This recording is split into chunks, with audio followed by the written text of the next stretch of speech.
Good morning, everybody. Welcome to this My HR Toolkit training webinar covering absence.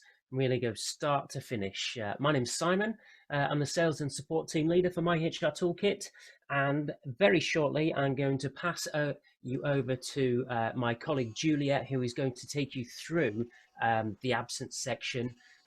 Just while Juliette gets her screen ready, I'll just cover the agenda for today. So we're going to look at the absence manager settings and permissions. We're going to cover general absence, sickness absence. We'll take a look at triggers and then also, of course, reporting. As I mentioned, Juliette, my colleague in our customer relationship team, is going to take you through the webinar today. But just to highlight, we do have a couple of other webinars coming up. Tomorrow at 10 o'clock, we have a webinar, one of our topical webinar that covers recruiting. You should have had an email invite to that. That is at 10 o'clock tomorrow morning. And then on Friday afternoon at 2 o'clock, we have another training webinar that covers holidays. And of course, we'll go from start to finish with holidays. And we'll put a link up in the chat a little later in the webinar. And after Juliette has taken you through the absence part of the system, we will, of course, have some time to answer some questions if you have those. Please feel free to add them to the Q&A section. Also use the chat box as well if you fancy chatting during this webinar. But any questions for this or about this webinar, just drop them in that Q&A and we will answer those as we can at the end of the webinar. So I am going to pass over to my colleague Juliette, who's going to take you through absence. Morning, everybody. Great to see so many of you joining us this morning on the webinar. So I'm just going to start by sharing my screen.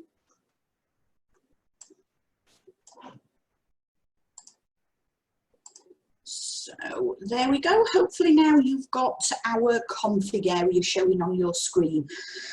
So what we're going to do today, as Simon's mentioned, is we're going to cover dealing with absence from start to finish within the toolkit. We're going to look at absence manager settings and permissions. We're going to cover general absence, sickness absence. We're going to look at triggers. And finally, we're going to look at reporting of absence in the toolkit. So if we're going to start with absence manager settings and permissions, before any managers can deal with absence, they do need absence manager permission setting to enable them to be able to do this. Now this can be set by controllers from the config area, which we're in now. And if you visit access rights and then absence managers, what the toolkit will do is it will list anybody who you have recorded as a manager, and if you tick the box over here on the left hand side and update this area, it will then give them absence manager settings. It will give them settings for anybody who reports into them as a employee. And even for controllers, if somebody's a controller on the toolkit, make sure you're ticked there as well to make sure you've got full absence manager settings within the toolkit.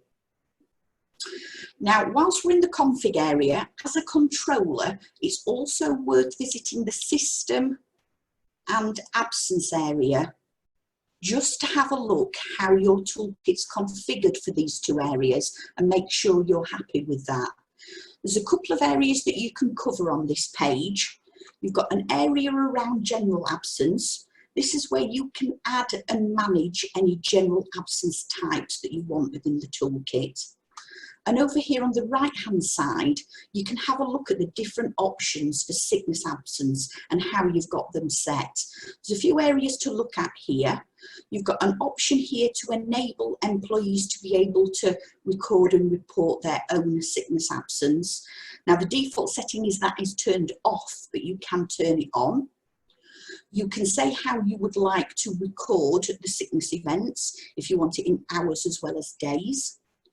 You've got the option to add the number of contractual paid sick days as a company which you offer. And you've also got the option, if you want to allow absence managers to be able to book above that limit for contractual sick paid days if you want them to. And then finally within this area, if as a company you've got your own back to work template, you can add the template here into the toolkit so that it's then available for absence managers to complete when the employee returns to work. And I'll show you where that's visible as we get further through the demonstration today. So once you're happy with your settings, you can return to the management page and then to the absence area here. So the first area we're going to have a look at is general absence. Now, as you probably know, the toolkit will store absence in two ways. You've got general absence and you've also got sickness absence, which we'll come on to shortly. But general absence is anything that's not sick or holidays. Now, just a note to remind everybody, and it is kind of highlighted here within the toolkit, that employees will be able to see general absence entries you make along with any notes. So just a word of caution about any wording that you use when adding notes to this area. So as you can see, absence types, there is a list of general absence reasons. They're shown in the config area as well, and you can manage them from there. And then whatever you've got added in there is going to appear in this drop-down list. Now, you've got some pre-populated reasons, but you can also add in any additional reasons that you want to. Here's one that I added recently because it seems particularly relevant at the moment. And I know a lot of companies are also using this area to record furlough as well, as it's very handy to be able to record your furlough dates in here. Now, general absence, you can record periods of more than one full day. So you may have somebody who's on maternity or paternity leave. And you've also got the option to add time of less than one full day. Now, this would be used for your sort of medical or dental appointments. And one area that's also quite handy is you can record lateness within the toolkit from general absence. You could add lateness as a reason for general absence, because you can add time down to the minute. So if it's something that you want to keep an eye on and track, if you add this as a reason, you would be able to add any incidents in as general absence for your employees. You'd then have visibility of them and you would be able to report on them too. One thing to point out in this area is, if you ever need to make a change to an occurrence that you've added in as general absence, you can't edit the entry. You've only got the option to delete. You would be able to delete it, and then obviously if you needed to re-add it with slightly different information, you would be able to add it back in, but you can't edit general absence information. So that covers off general absence. So we'll move on now and have a look at sickness absence. Now, there are two ways and two areas that you can actually add sickness absence to the toolkit. You can do it from this page here, and you can also add it in the employee files area, which I'll show you shortly, but we'll stay on this page for now. Also to point out that the toolkit also supports Bradford Index calculations. So if you use the Bradford Index to track sickness absence, it will be visible within the toolkit. And again, I'll show you more about that shortly. So the first date that an employee reports in sick, that date is added to the toolkit. That employee then stays currently absent until the last date of sickness is added. Now on this page here, you can also start to track your sick pay information. So for that occurrence of sickness, you can track how many days of contractual sick pay and how many days are statutory sick pay as well. So when the employee returns to work and you enter the last date of sickness, you then get the opportunity to complete an area called Notes and Documents, which is where you fill out the rest of the information about that occasion of sickness absence.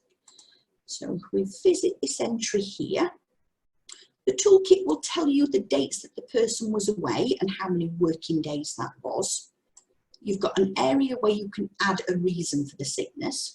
And you've also got a notes area. This area is really handy as well if you're having ongoing conversations with somebody during their sickness absence. each time you speak to them, you could pop a little note in here and it does build up a history of any conversations that you've had with that person. Now, over here on the right-hand side, if you've added your back to work template within the config area, this is where it's then visible for the absence manager to be able to download and complete. That can obviously then be added back into the toolkit so there's a record of it. And you've also got an area here for additional documentation. Maybe you might have fit notes or doctor's letters, something like that. Scan them, upload them, and it does keep everything together for that occasion of sickness absence. Now, just to point out as well, that for sickness absence, you can edit entries. You can't for general absence, but you can for sickness. You can either delete them completely if it's no longer relevant, or you can edit the information that's been added. Now, we mentioned earlier about the different ways you could report it. So as well as this area here, if you visit the employee file for the individual that you're wanting to record the absence, you've got a couple of bits of information that you can do on this page. In the quick links area here, you can mark somebody as sickness absent, and you can also manually add sickness absence information as well. And also slightly further down the page, you've got an overview of the employee's current sickness position, which is quite handy as well for at a glance. So that covers sickness absence. So the next area we're going to have a look at is triggers. So triggers are really handy to help you manage sickness absence. So you may have your own sickness absence policy, your attendance policy for your company.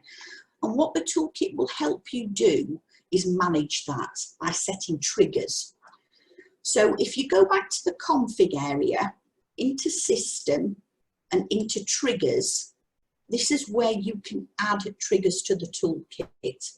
So in line with your own attendance policy, if people hit certain markers where their absence starts to become a problem and you might want to take further action, you can add those triggers in here. So if I just quickly show you how to add a trigger, you've obviously got the details of being able to add the information. Now there's 3 types of triggers that you can choose from. You can add them based on a Bradford Index score. It could be on the number of sickness days or on the number of sickness instances. And you've also got options for the period type.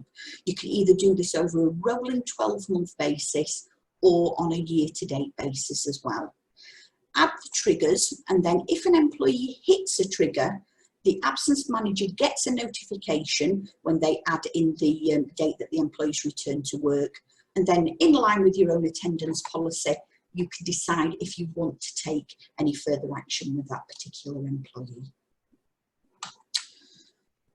So that's triggers covered off. Now, the last area I'm going to show you today is around absence reporting and the options that you've got within the toolkit.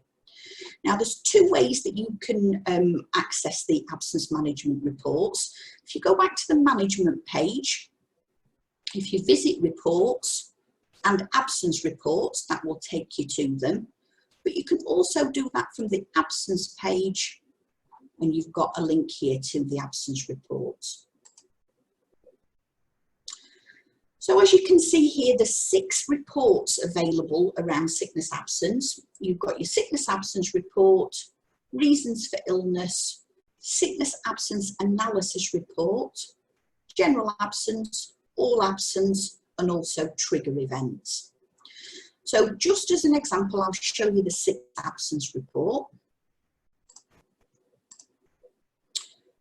Now, the reports can be exported to Excel just in case you need to save them or manipulate them further. You've also got some filter options down here as well. So if you're just looking for a specific time frame or certain departments or locations, you can narrow your reports down. And this is the sort of information that the report's going to show. You can see the dates that the employees have been away from and to, any contractual and statutory sick pay information. Now, if you log the absence as what we call an incident, this is where the toolkit will track you a Bradford Index score. So it's available here in the report as well as in the employee information area too. This report will also pick up on patterns for you. So if an absence has been next to a weekend, a holiday or a bank holiday, it does flag that information in the notes area as well. So that covers everything off today around absence and the start to finish process that the toolkit offers. So I'd like to thank everybody very much for their time today. Just as a quick reminder that as with any feature within the toolkit, when you visit it, if you ever need any support or you're not sure on something, all features in the toolkit have this question mark area, and this will take you to the support guide for that particular feature. You're probably going to find the answer that you're looking for within there, but if not, we're obviously here to give you a hand with any queries that you've got. So Monday to Friday 9 till 5, call our support line. The number's available on the front of our homepage. But you've also got the option to submit what we call a support ticket. So the support page is here up at the top next to the config button, and you can click on that and submit a support ticket. Add a ticket there and we will come back to you as soon as we can with a response.